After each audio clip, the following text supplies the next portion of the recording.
I told you weeks ago where Jeffrey Epstein and his crimes were concerned, this show would stay focused on the victims. Several spoke today or had attorneys who represent them speak, doing so at the Capitol to seek what has escaped them for years, accountability and transparency. Here is some of what they had to say. Every day of this journey toward healing has come at a profound cost to my mental health. But I am here. I chose to come because this bill really matters. It's so hard to begin to heal knowing that there are people out there who know more about my abuse than I do. He bragged about his powerful friends, including our current president, Donald Trump. It was his biggest brag, actually. One of Jeffrey Epstein's victims, Annie Farmer, will join us here in a moment. First, we turn to Nikole Killion for her take on what the nation heard today and how it may shape what lies ahead. Nikole? Well, it was certainly a very emotional day here on Capitol Hill, really an emotional 2 days, because keep in mind that some of these survivors met behind closed doors with lawmakers yesterday. Some of those lawmakers emerging in tears, others calling these women very brave, describing a very powerful and candid discussion. And then today we heard their testimony directly to the American public alongside Congressman Ro Khanna and Congressman Tom Massie, who are both pushing a discharge petition to try to compel the Justice Department to release the Epstein files in full. And so that really was echoed on the part of many of the survivors today who described some of the abuse. They say that they suffered at the hands of Jeffrey Epstein and in some cases Ghislaine, Maxwell, and they said that they came here to Capitol Hill because they want accountability and they want transparency. Take a listen to what Ro Khanna, the Democrat from California, who again held this news conference alongside survivors, told me just a short time ago.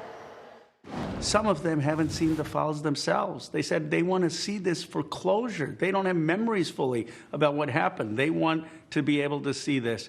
We want to make sure that the rich and powerful men who covered this up, who allowed Epstein to continue this abuse and financed him and didn't say anything, that they face consequences. So again, Congressman Khanna telling me that he believes that it was critical for not only his colleagues to hear from the survivors today, but also the American public. And certainly he and Congressman Massie are hoping that this gives even more momentum to their effort to push this bipartisan resolution to try to compel the release of these files. In fact, he told me that they are already at 181 signatures. They need 218. I believe at last check, even in the time since our interview, that number has surpassed the 200 mark. So the number of lawmakers is growing. And again, if we reach that 218 threshold, it would mean that a vote would be forced on the House floor over this issue. Part of the context, Nikole, if I understand it properly, is that when the Justice Department under President Trump said there was no reason to pursue any other potential indictments about anyone else involved in this, that foreclosed what some of the victims believe might be possible if the information held by the Justice Department and the Treasury Department were released, meaning they need a political mechanism to create that visibility that might lead to some form of justice. Do I have that about right?